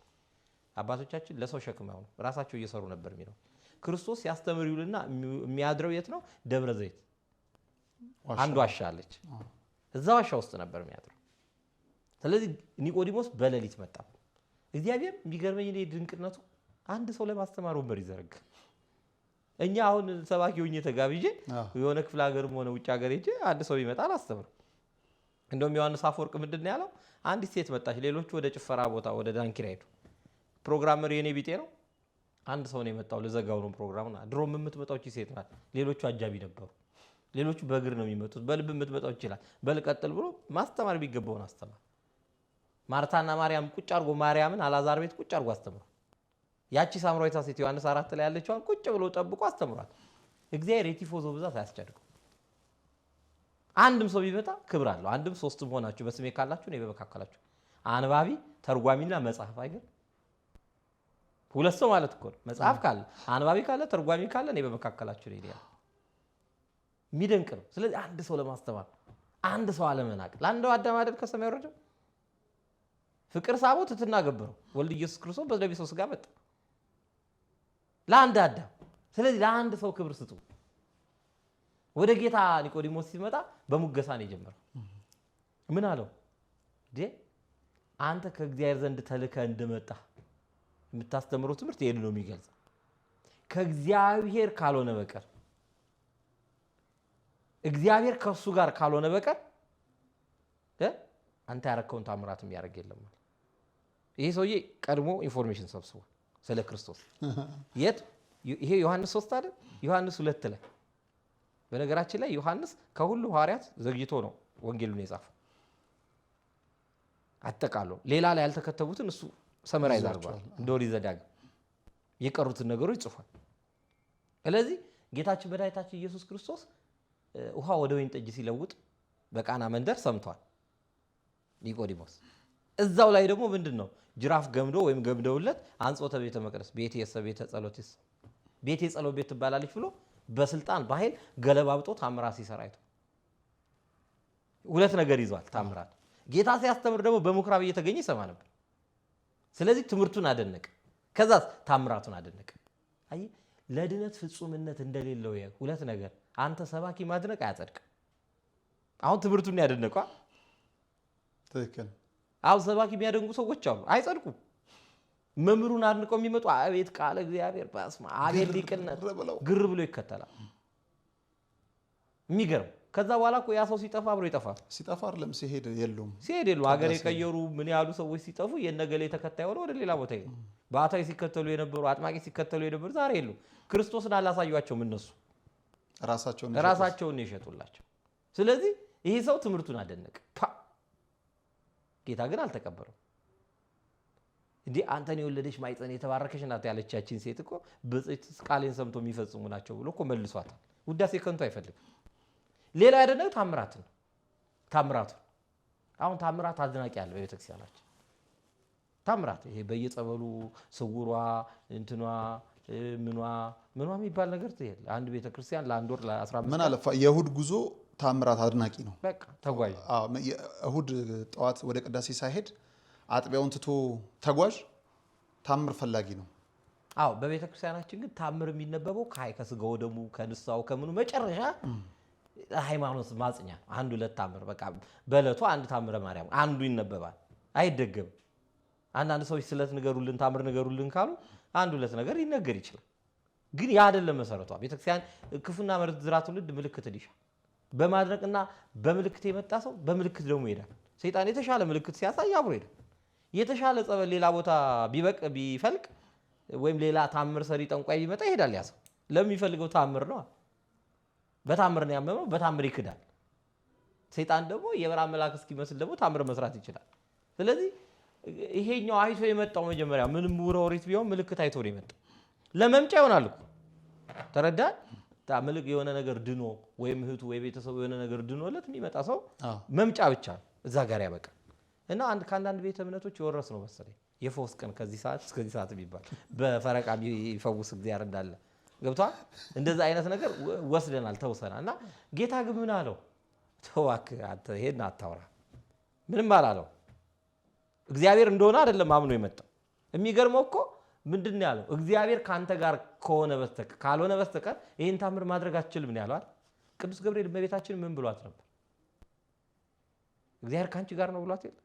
ይሄን ታምር እኮ እግዚአብሔር ከሱ ጋር ከሆነለት በቀር ማለት እመቤታችን ትሰራዋለች እኮ። እግዚአብሔር ከሷ ጋር ነው። አንተ እግዚአብሔር ነህ ብሎ ለማመን የሚችል አቅም አልነበረውም። መምህሮይ ነው ያለው። ደግሞ እሱ ሊቀ ማእምራን ነው፣ ሊቀ ካህናት ነው፣ ፈጣሪ ነው፣ የመምህራን አምላክ ነው። አሁን እንደው ያለው እሸት አንድ ሊቀ ጳጳስ እዚህ መጣው ደህና ነው ትርሶ ጋሼ ብትላቸው ደስ ይላቸዋል? ፊታቸው አይቀያየርም? በፍጹም አንዱ ዲያቆን አይደለም ምን ጳጳሱ ጋር ምን አስከኝ አንዱ ዲያቆን አቶ ደረጀ ብትለኝ ነው አሁን ሳልገላምጣል አልፍ። ክርስቶስ ግን ያለ ደረጃው መምህር ተራ መምህር አድርጎ ሲጠራው ታምራት አርጋሪ አድርጎ ሲጠራው እንዴት አንተ እንደዚህ ገና አመጣጥ ራሱ ያናዳል ብሎ አልጀበረም። ጌታ ምን ብለጠው አሁን አቡነ ተክለ ሃይማኖት ብፁዕ ወቅዱስ ባትላቸው ምንም አይመስልም። ተክልዬም ብትላቸው ይሰማል። ቅዱሳን ከኢጎ ይጸዳል። ክርስቶስ ደግሞ ከዛ በላይ ነው አይደል? አሁን አንዳንዴ እኮ ስብከት ላይ 30 ደቂቃውን መፈየው ስም ስትጠራ ክቡር እያልክ የተገኙ አለማክበር እያልኩ አይደል። ማክበር ጥሩ ግን በዚህ መልኩ ግን ግዴታ ሲሆን ያስጠላል። ጌታ ግን እንዲህ ተብሎ እብድ ያላል። ምንድን ነው ያለው? ዳግመኛ ካልተወለድክ ነው ወደ እግዚአብሔር መንግስት አትገባ። ስለ ዳግም ልደት፣ ስለ ጥምቀት፣ ስለ ትንሣኤ ሙታን ያብራራል። ህግ ነው የሚነግርህ። አዎ። ከዛ በኋላ ግን ደነገጠና ምን አለ? አሁን ትልቅ ሰው ነኝ፣ ድጋሚ በእናቴ ማይፀን ገብቼ መወለድ አለብኝ። ጌታችን እንደገና ማስረዳት ጀመር። ግን ምንድነው ይሄ ዓለም ልሞ መውቀስ አለ። ምን አለ? አንተ ሊቆሙ ለአይሁድ ወዘንተ ነገር የታምር አንተ የእስራኤል ሊቃቸው ስትሆን እንዴት ይሄን ነገር አታውቅም? አሁን እዚህ ነጋሽ ሚዲያ እኮ አይረባም ብዬ ብጀምር ጆሮን ትደፍናል። ነጋሽ ሚዲያ ማለት እኮ ይሄን ያህል ሺህ ሰው የሚከተለው ጠንካራ ጎኑ ከነገርኩ በኋላ እቺን ግን አስተካክል ብልህ ይሻላል። ጆሮ ሰጠኛል። ገብቷል? ክርስቶስም ልቃ የስብከት ዘዴው ልኮ ነው ያስተማረ። ያለዛ የሆነ ስብከት ነው ቢሆን መግቢያ መደምደሚያ የለም። ከ3 ቀን በኋላ ነደ ቤት ተጣጣለች። ግን የሆነ ህዝብ ታደንቃለህ እኮ በዚህ ንስሐ ገብተዋል። እኛ እኮ ገና በስማም ሲል ነጠላ ደራረጉም ቀሚስ አለባበስ ማላማረብለ ተረስተን ብንወጣ አቀራረብ ያስፈልጋል። ጌታ ምና አንተ የእስራኤል ሊቃቸው ስትሆን እንዴት ይሄ ነገር አታውቅም? በጣም በሚደንቅ ሁኔታ ጆሮ ሰጥቶ መስማት ጀመሩ። ጌታችን መድኃኒታችን ኢየሱስ ክርስቶስ በደንብ አድርጎ ነገር ይህ ሰውዬ መማር ጀመረ። ሚስጥረ ሥላሴ፣ ሚስጥረ ሥጋዌ፣ ሚስጥረ ትንሣኤ ሙታን፣ ሚስጥረ ጥምቀት እነዚህን ትምህርቶች ሁሉ በአንድ ያካተተ ራሱን ዝቅ አድርጎ መጥቷል። ግመል እኮ ስትንበረከክ ነው ጌታው የሚጭናት። አንተ እውቀት የለኝም ብለህ ከተንበረከክ እግዚአብሔር ጸጋውን ይጭንባል። እውቀት አለኝ ብለህ ከተንቦራጠጥክ ግን በአንድ ቀን የሆነ በሽታ እኮ ያወቁት የጠፋቸው ብዙ ሐኪሞች ብዙ ኢንጂነሮች የሉ በደንብ ማስታወሳቸው የተወሰደባቸው በደንብ የጸጋ እኮ ነው ይወሰዳል። በእውቀት እኮ መመካት ያስቃል። ይህ ሰውዬ ግን እንዲህ እያደረገ እየተመላለሰ ይማር ነበር። ከአዋልድ መጽሐፍ ያገኘሁትን ልንገርህ። የአንበጣ መንጋ መጥቶ ኢየሩሳሌምን መታት። ኢየሩሳሌም በእንትን ተመታች በአንበጣ መንጋ። በጣም ወረርሽኝ መጣ። ይሄን ሚስጥር የሚያውቁ እየተደበቀ መማሩን የሚያውቁ ሰዎች ተሰብስበው አንተ ከክርስቶስ ጋር ቅርበት አለ እኛን አይሰማን ለምን ስለምንጠላው ሄደ ንገርልናል። ያውቃሉ ማለት ነው ተደብቆ እንደሚል ያው በቺ ወሬ የሆነ ነገር እንትን ይላል እንዴ እመጣላለሁ ማዕከላዊ ወደ መሆን የመጣበት ዮሐንስ 7:49 አካባቢ 47:49 አካባቢ መጨረሻው ላይ አንድ ፍንጭ ታያል። ከዛ በኋላ መደምደሚያው ዮሐንስ 19 ላይ 3 ቦታ ላይ ነው ስሙ የተጠቀሰው። ታሪኩም ከዮሐንስ ውጪ የዘገበው የለም። ምንድነው የሆነው? ጌታችን ሄዶ እባክህ ወረርሽኝ አገራችን ሊያጠፋ እባክህ አገራችን ታደጋት ሲለው እኔን ማድረግ ካመንክ ይሆንልሃል አለ። ከዛ መልአኩን ጠራው። ኒቆዲሞስ ተንቀጠቀጠ። መልአኩን ሳይ ጌታ ስጋ ስለለበሰ ነው። መለኮትን ማየት ቢቻል የእግዚአብሔር መልአክ ሳይ ፈራ ተንቀጠቀጠ። ያ ጸጥ እንዲያደርገው አደረገ። ራሱ እኮ ማድረግ ይችላል፣ ግን መላእክትንም አዘዙ ኒቆዲሞስ እንዲረዳ ወደ ተሻለ እድገት እንዲመጣ ስለፈለገ። ያ ሁሉ ሚስጥር አላቸው። ከዛ በኋላ ሰውየው በተደጋጋሚ እየመጣ ይማር እንደነበረ ማሳያ ዮሐንስ አንዱን ፍንጭ ነው የጠቀሰው። ከዛ ምንድነው የሆነው? ኒቆዲሞስ እየበሰለ መጣ። መጨረሻ ላይ አይሁድ በሸንጎ ተሰበሰቡና እሱ በሌለበት ጌታችንን አስረው እንዲያመጡት ትእዛዝ ሰጡ ከምኩራብ። ከዛ እነዚህ ጋሻ ጃግሬዎቹ የሮማ ወታደሮች ገስግሰው ሄደው ጌታ 5000 ሰው ሰብስቦ በሚያስተምርበት ቦታ ቁጭ ሲመጡ አሁን ይዘነው እንዳልሄድ 5000 ሕዝብ ግር ብሎ ምን ያደርገናል? ይቀጠቅጠናል። የሕዝብ አመጽ ሊነሳ ሲጨርስና ሰው ሲበተን ይዘነው እንወጣለን አሉና ቁጭ አሉ። ሲማሩ አፋቸውን መክፈት ጀመሩ። የቀይ መልኩ የቃሉ ጣፋጭ አንድ ደና ሰባኪ እንኳን አፍ ያስከፍታል፣ ልብ ያሸፍታል። እንኳን ክርስቶስ እስቲ ልብ ብላ አስቡ። በጣም በህይወት የምታደንቀውና የምታከብረውን ሰባኪ አስቡ። እሱ ሲያስተምር ልብህ እንዴት እንደሚሆን ክርስቶስ ሲያስተምር ደግሞ አስቡ። የኤማውስ መንገደኞች እኮ ልባቸው ይቃጠል ነበር። አንዱ ኒቆዲሞስ ነው በነገራችን። ሌላ ይሄን ሰው የምናየው ወደ ኤማውስ ልቡ እየተቃጠለ ሲል ጌታ ቤታቸው ገብቶ ባርኳቸው ነው የወጣው። አንዱ እሱ ነው። ስለዚህ ጌታ ሲያስተምር ቁጭ ብለው ተዝረቀረቁ። ቢጠበቁ አይመጡም። እነዚህ ሰዎች ምን ሆኑ እየተባሉ ሲጠየቁ እያለከለኩ መጡና ይዛችሁ መጣ። ኧረ እንኳን ይዘነው ልንመጣ እንዲህ አይነት ሰባኪ አይተናናቅም፣ እንዲህ አይነት መምህር በዓለም ላይ የለም እያሉ ክርስቶስን መስበክ ጀመሩ። ሂዱ መሀይሞች። ወታደር ያልተማረ ነበር በወቅቱ። እንዴ ከሊቃውንት በሱ ያመነ ነበረ? አይታችኋል? አንድ ሊቅ ከኛ መካከል። ኒቆዲሞስ ግን ቆሞ ነበር። አየህ፣ በጥቂቱ ነው ያደገው። እኔ አምኜበታለሁ። ከሱ እየተማርኩ አይደል እንኳን አላለም። ለምን ፍጹምነት ላይ ያልደረሰ ማዕከላዊ ደረጃ። አሁን አንዱ ሰይፍ አንስቶ ስለት አንስቶ ጀማሪ ክርስቲያን በክርስቶስ በማመን አርዳለሁ ቢባል አይ ተሳስቻለሁ ሊል ይችላል። ለጊዜው እምነቱ እዛ ላይ ያልደረሰ። እስቲ ኦርቶዶክስ የሆነ እጁን ያውጣ ሲባል እጁን የማያወጣበት ቦታ ሊኖር ይችላል። ይፈራል። በአቅማችን ነው የሚፈትነ። ጥባት ላይ አልደረሰ። ግን እሱ ያምን ነበር። መጨረሻ እነ ገማልያ ሁሉ አምነዋል። ሌሎች መጽሐፍት እንደሚነግሩ አብዛኞቹ አይሁዶች አምነዋል። ክርስቶስ እንዳለ የሰበሰበው አሳ አጥማጆች መሀይም የሚባሉ ያልተማሩ ነበሩ ከናትናኤል ውጭ። ባለፈው ነገር ያለ የከተማ ሰው አንድ ነው፣ እሱም ይሁዳ ነው። እነ ፊልጶስ ተምረዋል፣ የተማሩ አሉ። ግን አብዛኞቹ የተናቁ መሀይምናን ነው የመረጠው። ያመነ ማለት ነው መሀይም ማለት ግን ያልተማሩ የሚባሉት ነበር። ግን እንደዚህ በድብቅ እየተመጡ የሚማሩ እነ ኒቆዲሞስ ነበር። ከዛ ምን አሉ? በፍጹም እናንተ አላቸው። እምነቱን እየገለጠ መጣ። በህጋችሁ ያለ መረጃ በህጋችሁ ሰው ዝም ብሎ ይታሰራል አላቸው። ማዕከላዊነቱን ሲገልጥ ማለት ነው። ፌር ሆነ ነው። አንዳንድ የቤተክርስቲያን ጉዳይ ሲነሳ እኮ ባትወግን እንኳን ፌር የሆነውን ነገር ህጉ ይሄ ይላል፣ ህገ መንግስታችን ይሄ ይላል፣ ፓርላማ ላይ ሲነሳ ፍትሐ ብሔሩ ይሄን ይላል። በምታውቀው በፕሮፌሽን ቤተክርስቲያንን ህዝብን የማይጎዳ ነገር መናገር ያስፈልጋል። ዝም ብለህ ምንደኛ መሆን የለብህ። ከአድርባይ ብር እኮ ባዶ ወረቀት እኮ ብዙ ይናገራል። በጋዜጠኝነት ስር በስልጣን ስር ተሸክሽው ሃይማኖቱን ክብሩን የማይጠብቅ ሃይማኖቱን የማያስከብር አብሮ ከሌሎች ጋር ቤተክርስቲያንን የሚያማሰው እኮ ብዙ ነው። ዛሬ ያልሰማሽው የጳጳሱ ጉድድ ዲያቆንም እንዲያርጓል ብሎ ለሌላ እኮ ሰነድ ቢሸጥ ሰዋል። በጣም ብዙ ሰው እንኳን ሊከራከር በህጋችሁ ምን ተጽፏል እንዴ? ከናዝሬት ነብይ እንዳይወጣ ታውቃለህ አሉት። እሱ ግን ተቃወማቸው። በልበል ሂድና መጽሐፍን መርምር አሉት። ሸንጓቸውን በተነባቸው። ሐሳባቸው ዘው ድብልቅልቅ አለ። ለምን? እሱ ምስክር ነው፣ ተራ ሰው አይደለም። አንዳንዴ የነዚህ ትልልቅ ሰዎች ውሳኔ ፊርማ በለው የባለስልጣን ንግግር። አሁን ጠቅላይ ሚኒስትሩ የሆነ ነገር ቢናገሩ ወሰኑ ነው። የሀገር ውሳኔ የኢትዮጵያ ውሳኔ ተብሎ ነው የሚነገረው። ስለዚህ የዚህ ሰው የኒቆዲሞስ ንግግር ለአይሁድ አስፈራቸው። ሸንጎውን በተኑት።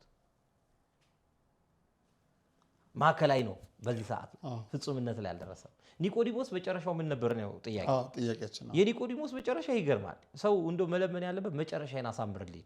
የተማረ ሰው ወድቆ አይወድቅም። የተማረ ሰው በቃ ወድቆ አይወድቅም። ሲያምንም ያምናል፣ በአመክንዮ ያምናል ማለት መማር እንደዚህ መማር ለመማር ነው፣ ለምህረት ነው ማለት ይሄ ዝም ብሎ አይነ መማር አይደለም። ይሄ ክርታስ የዲግሪ ጥርቅም አይደለም ትምህርት።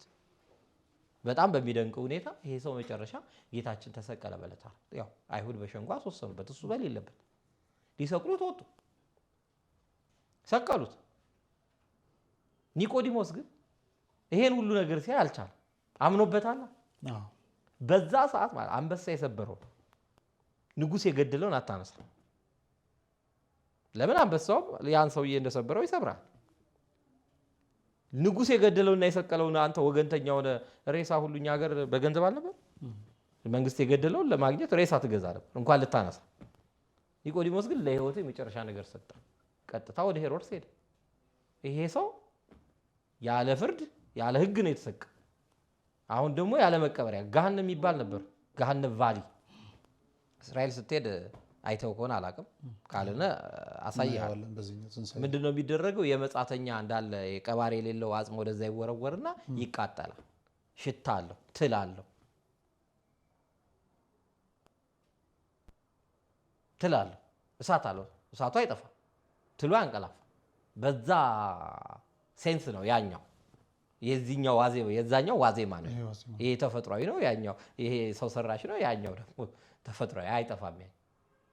ይሄ በውሃም ከፈለክ ልታጠፋው ትችላለህ። ወደዛ መክተት ነበር እቅዳቸው።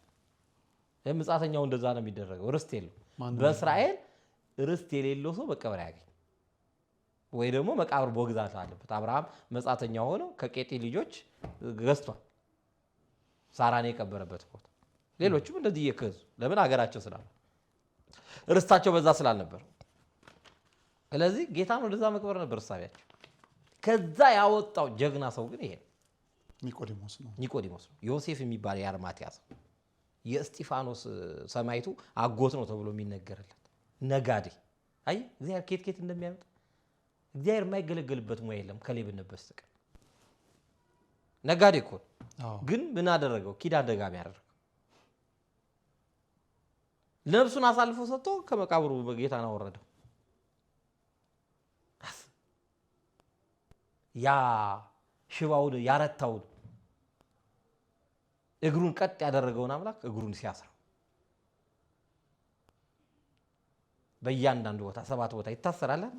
በእያንዳንዱ ቦታ እየሳመ ለምን ዛሬ በፍትሐ ነገሥት አስከሬኑን አጥቦ ይሳመው ይላል ካህኑ። ክቡር ነው ያ ሥጋ ክርስቶስ የሞተለት። የሁሉ ፈጣሪ አምላኩ ደግሞ ደሙ የነካውን ሰውነት እየሳመ በአዲስ በፍታ ልዩ በሆነ ውድ በሆነ ሀብታም አይደል? ዮሴፍም ሀብታም ነው፣ እሱም ሀብታም። በአዲስ በፍታ በአዲስ መቃብር ሙት የተቀበረበት ቦታ አይደለም። ለምን? አንዳንዴ ጻድቅ የተቀበረበት ቦታ ስለሆነ ክርስቶስ ሲቀበር የዛ ጻድቅ አጽም ነካውና እንደ ኤልሳ ተነሳ ይሉ ነበር። አይ እንደሱ እንዳይሉ አዲስ መቃብር ነው ለራሱ ባዘጋጀው ይላል ዮሴፍ። ለራሱ ባዘጋጀ አየህ፣ ስትበቃ ፍርሃትን አርቀት ሲገባ መጀመሪያ ጴጥሮስ የምትይውን አላቆም አላለ። በአንድ የቤት ሰራተኛ እኮ ነው ያስካደችው። መጨረሻ ላይ ግን መንፈስ ቅዱስ ሲያድርበት በሮማ አደባባይ ምንድን ነው የተደረገው? ቁልቁል ስቀሉኝ ያለው። እንደ ጌታ ይሽቅብ አይደለም፣ ትትናውን ተመልክ። ሲገባ እንደዛ ልብስህን ለመስጠት ዛሬ ገንዘብን ለመስጠት ትለመን፣ ሲገባ ቆዳን ትሰጣለህ። እንደ ቶማስ ዘመራስ 40 ምናምን ቦታ ትቆራረጣለህ። ሲገባ ኒቆዲሞስ ሲገባው ተጋፈጠ። የጌታን በድን ስጋ ተቀበለ። ገነዘው ፈጣሪው ሰው ልኮ አይደለም ይገደል። አይን ያበራውን አይኑን ሲከርን፣ ጆሮ የከፈተውን አምላክ ጆሮን ሲደፍ ያው የሚደፈንም ቦታ መጽሐፍ በአዋልድ መጽሐፍ እንደተጻፈው አይኑን ግልጥልጥ አደረገ ይላል። አይ ከትንሳኤ በፊት አልተነሳም፣ መልአኩ መጥቶ እንዴት እንደ ሩቅ ብእሲ ትቀብሩታላችሁ? ደንብ አይደለም። ምን እንበል ሲባል ቅዱስ እግዚአብሔር፣ ቅዱስ ኃያል፣ ቅዱስ ሕያው ዘኢይሞት። ዛሬ ኪዳን ብለን የምንጸልየው ጸሎት ለመጀመሪያ ጊዜ ነጋዴው ዮሴፍና ሊቁና ምሁሩ ሀብታሙ ኒቆዲሞስ ናቸው የጸለዩት። ስጋውን ለመኑ ይላል። ይሄ ራሱ ትልቅ ሚስጥር እኮ። የጌታን ስጋ ለምን አሁን እንደው ኃጢአተኛ ሆነን የጌታን ስጋና ምን ለምን ሰዎች ስንቶቻችን ስጋውን ስጠን ያሉት ቅዱሱን ስጋ። አሁን የሰው ልጅ ጸሎት እኮ የኒቆዲሞስ ጸሎት ነው መሆን ያለበት። የጌታችንን ስጋ ስጠን፣ ደሙን ስጠን፣ ስጋውን በደሙ ስጠን። ያንን የለመኑት የትም እንዳይጣል። ዛሬም ቀዳሽ እኮ ዮሴፍና ኒቆዲሞስ አድርገን ማለት ስጋውን እየፈተተው አበነያሉ። ለክብሩ አብቃኝ ደግሞ የኛ ፋንታ ነው። ለምእመኑ ደግሞ ለዚህ ክብር አብቃኝ። ባለጸጋም ብትሆን ስጋው ያስፈልጋል። ሀብታም ብትሆን ስጋው ያስፈልጋል። ሊቅ ብትሆን ስጋው ያስፈልጋል። ያለ ስጋው ደግሞ ያለ ክርስቶስ ስጋ ያለ ክርስቶስ ደም ድነት አታገኝም። ሊቅነትም ሊጥነት ሊሆን ይችላል። ሀብትም ከንቱ ባካሪ ያለ ወራሽ የሚቀር ስልጣንም ይሻራል፣ ይረሳል። ስለዚህ ኒቆዲሞስ የለመነው ስጋውን ነው ጌታ በደነ ስጋ። ዛሬ እኮ እሱ ባሳረፈበት ስራ በማይከለ ምድር በቀራንዮ እለት እለት እየሄድን የእሱ መቃብር በዚህ ሁለቱም መቃብር በዛ ቦታ ገብተን እናየዋል። ስለዚህ የኒቆዲሞስ ሕይወት መጨረሻ የኛ መጀመሪያ ነው ማለት ነው። በቃ ስለ ስጋው ደግሞ ክርስቶስ እንድንበላ እንድንጠጣ ምክንያታችን ነው። አዎ በድነ ስጋውን በዚህ መልኩ ካሳረፈ በኋላ ስለ ክርስቶስ እየመሰከረ ስለ ክርስቶስ እየሰበከ እድሜ ዘመኑን ኖሯል። በክብር አልፎ በክርስትና ቤተክርስቲያን ነሐሴ 1 ቀን አርኬ ሰርታለታለች። አርከ ስሉስ በስንክሳሩ ወበዛቲ ዕለት አይረፈ ብላ ሰርታለታለች። ስሙን ሁሌ ታነሳለች። የሚገርም ነው። ለምን ቀባሪ ትልቅ ነገር ነው። በነገራችን ላይ በመጽሐፍ ቅዱስ ላይ ስትመለከት የነጦቢያ የነጦቢትን ታሪክ ስንመለከት አንዱ ነገር መጻተኛ ተብሎ የተጣለውን አጽም እየሰበሰበ ይቀብር ነበር። የሎጥ ጽድቅ ምን ነበር? የተጣሉትን ሰዎች ይመግብ ነበር፣ የሞቱትን ይቀብር ነበር።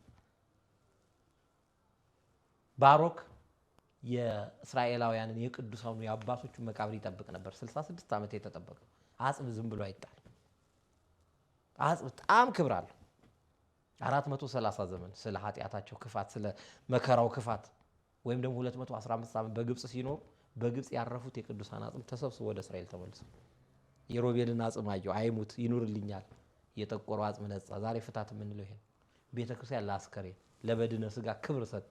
በክብሩ ቦታ የምታሳርፈው ጓሮ ማንቀበረው ለዚህ በንጹህ ቦታ በክብር ቦታ። ዛሬ 2 መቃብር ባዶ ነው፣ የእመቤታችንና የጌታ። የዳዊት መቃብር ተሳልሟል፣ ዝግ ነው፣ ኦፕን። የእመቤታችን ጌቴሴማኒ ሄደህ ብታይ፣ የጌታን ሄደህ ብታይ ድንጋዩን ያለው ያሳረፉበት ለእድሳት እንደውም ነካ አርግተውት የተለየ መለከት ድምፅና ነጎድጓድ ሳይቀር በአገሩ ላይ ተከስቷል። የተለያዩ ሚዲያዎች ሲያራግቡት ነበር። ለዚህ ሁሉ ቅዱስ ቦታ በትንቢትም ቢሆን በጌታ ፈቃድም ቢሆን ያንን ጉዳይ እንዲፈጸምበት የትንቢቱ መፈጸሚያ የሆነው ለዚህ በተገባ የተገኘው ኒቆዲሞስ ነው። የሚገርም ነው። በጣም ወደ መጨረሻችን እንሂድ። የሚያስፈራኝ ሳምንት ከፊታችን አለ፣ የሆሳዕና። ምክንያቱም በአንድ ሌሊት ለዓለማዊ ሕይወታችን ሁሉ በደንብ ማስተማሪያ የሚሆን ሳምንትም ይመስለኛል፣ በደንብ በብዙ የምናይበት። እሱን በሚቀጥለው ጊዜ እንመጣለን። ይሄኛውን ሳምንትም እንደ አንድ ክርስቲያን እንዴት እናሳልፈው? የክርስቶስን ትንሣኤ ለማየትም ተቃርበናል። እንዴት እናሳልፈው? እንግዲህ ጥሩ ቤተክርስቲያናችን በቅዱስ ያሬድ ዜማ አከፋፈል ስም የምትሰይምበት ጉዳይ ከዚህ ብዙ የምንማረው ቅድም ያነሳናቸው ነበር። ሀብታችሁ የሸበባችሁ፣ ስልጣናችሁ የሸበባችሁ፣ እውቀታችሁ የሸበባችሁ፣ ከጌታ የለያችሁ ዛሬም ስጋውና ደሙን የማትመኙ ሰዎች ከኒቆዲሞስ ተማሩ። ቀን መምጣተው ሌሊቱን እንደው ጊዜ ቢዚ የምትባሉ ሰዎች ሌሊት ተነስቶ ወደ ቤተ እግዚአብሔር መገስገስ እንደው እንቅልፋቸውን አይተኙም። እነዚህ ኦርቶዶክሶች ሚል ሌሊት ያስጨዋቸዋል። ቀን እንትን አይሉም የሚሉ ሰዎች፣ የሚያሽሟጥጡ ሰዎች፣ እንተኛበት ያሉም ሰዎች አሉ። ቤተክርስቲያን ድምፅ ትረብሻለች እያሉ ማለት ነው። እነሱ ቢያንስ እንደው እኛስ እንተኛ እናንተ ጸልዩልን ማለት በጸሎት አስቡን ማለት ሲችሉ ላመኑበት ፖለቲካ ላመኑበት የአገር ስራ ተኝተው እያደሩ እኛ ላመንበት ክርስቶስ ስንጮህ የሚያሽሟጥጡ ሰዎች ካሉ ዛሬ ላይ ኒቆዲሞስን ስናከብር ትጋአ ሌሊት ምን ትርጉም እንዳለው በበረሃ እኮ የወደቁትን ስናመሰግናቸው ምንድን ነው የምንለው? ጸባ አጋንንቱን፣ ድምፅ አራዊቱን፣ ግርማ ሌሊቱን ታግሰው ዳዋ ጥሰው ድንጋይ ተንተርሰው በየፍርኩታ የወደቁት አይደለም እንዴ? ትጋ ሌሊት በራሱ ክብራል። ስለዚህ የቀረችውን የጾም ጊዜ በሌሊትም ትጉ። በቤት በሌሊት ተነስቶ መጸለይ ለመዱ። ከስጋው ደግሞ አትራቁ። ሀብት ቢኖር ንብረት ቢኖር ስልጣን ቢኖር ከጌታ በታች ነው። ሀብት ደረት አይመታ። ስትሞት ስልጣን አጥንት ወይም አስከሬና አይለይም። ይዘህ የምትሄደው ሰራዊት የለም። እውቀት ቢኖር አንድ ቀን በከባድ ትኩሳት በከባድ ነገር ብትነደል የምታውቀው ይጠፋል። ስለዚህ በዚህ መመካት ትተን ከግላ ኦሪት ተላቀን በቃ እግዚአብሔርን ማምለክ በግልጽ ለሃይማኖታችን አንፈር። አሁን ብዙ ኦርቶዶክሳዊ በሃይማኖት ያፍራል። ክርስቶስ ራቁቱን ሲሰቀል ያላፈረብን አይደል? ራቁቱን አለ ይሰቀል ለኛ ለሁላችን። እኛ እንዴት በፈጣሪያችን ነው? ፈጣሪያችን ምን ነውር አለበት? ክርስቶስ ምን ነውር አለበት? እቺ ንጽሕት ሃይማኖት ምን ነውር አለባት? ነውር ያለባቸው ሰዎች ሊመሯት ይችላሉ። እሷ ግን ንጽሕት ናት። አደፍ ጉድፍ ነውር ነቀፋ የለባት። እግዚአብሔር ያበጃጃት። እንዴት በአንተ ህይወት ያልታፈረ በሃይማኖት ታፍራለህ? ነጠላ አርጎ እኮ የሚሄድ እኮ ብዙ ያፍራል። እኔ አንድ ጊዜ ማህበረ ቅዱሳን ስሰራ አንዲት ልጅት ነው የምትሰሪው አልኳት። አውቄ አንድ ሀገር በቀል ኤንጂኦ ነው አለች። ማህበረ ቅዱሳን ነው እኮ የምትሰራው። ቤተ ክህነት ነው ወይም ማህበረ ቅዱሳን ነው ላለማለት ኤንጂኦ። ሰው እንጀራ የሚበላበትን ቦታ እንኳን ያፍርበታል። ለምን? የክርስትና ቦታ ፋራ ወጨጌ ምናምን ባቻ ትንኮሳ እንዳይደርስበት ቄስ እንዳይባል። ቄስነት እኮ ክብር ነው። አገልጋይ ማለት ነው። እግዚአብሔር የሰው አገልጋይ እንኳን ኢንጂነር፣ ፕሮፌሰር፣ ሲኦ ምናምን ማናጀር እየተባለ ይከበር የለ እንኳን እንዴ። መሪጌትነት እኮ ከፒኤችዲ በላይ ነው። ድቁና እኮ ሰማይ የተከፈተበት ትልቅ ምስጢር እኮ ነው። እስጢፋኖስ እኮ በድቁና ስልጣኑ ነው ሰማይ ተከፍቶ ወልድን በአብ ቀኝ ያየው። የሚሰሩትን አያውቁምና ይቅር በላቸው። ዲያቆን እኮ ኢትዮጵያዊ ጃንደረባ እኮ ያጠመቀው እኮ ሌላ አይደለም፣ ዲያቆን።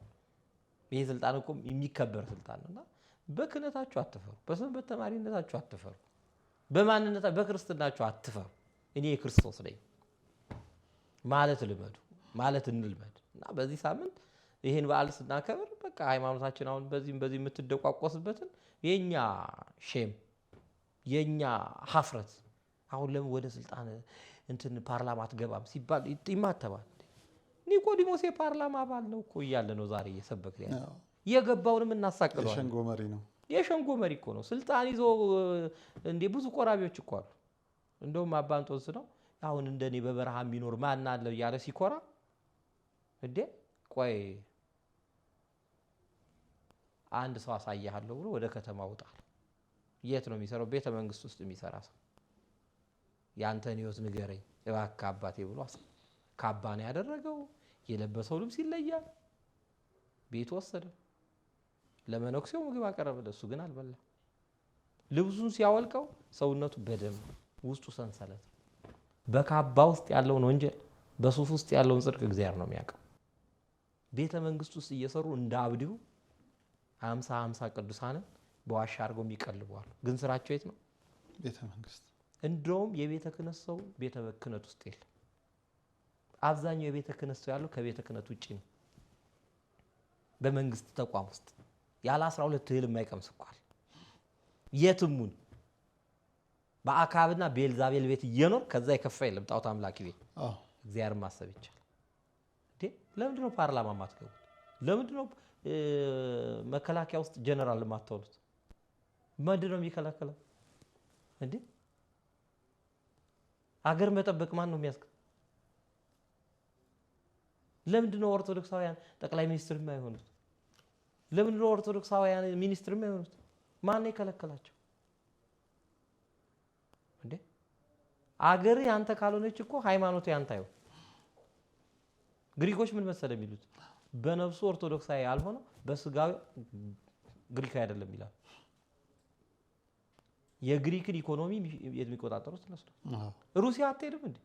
ብሔራዊ ሃይማኖት እስከመሆን ያደረሷት እነ ፑቲን እንዴት ግማሾቹ ወደ ቤተ ክህነት ገቡ፣ ግማሾቹ ወደ ቤተ መንግስት ገቡ።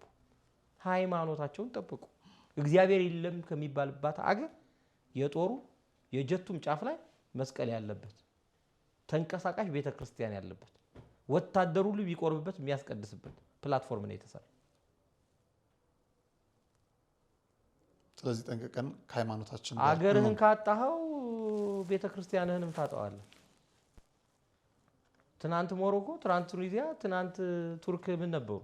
ኦርቶዶክስ የነበሩ ሀገራቶች ናቸው። የክርስቲያን መዲና ነበሩ። አጊያ ሶፊያ ዮሐንስ አፈወርቅ ያገለገለባት ቦታ ነበረች። ዛሬ መስጊድ ሆናለች።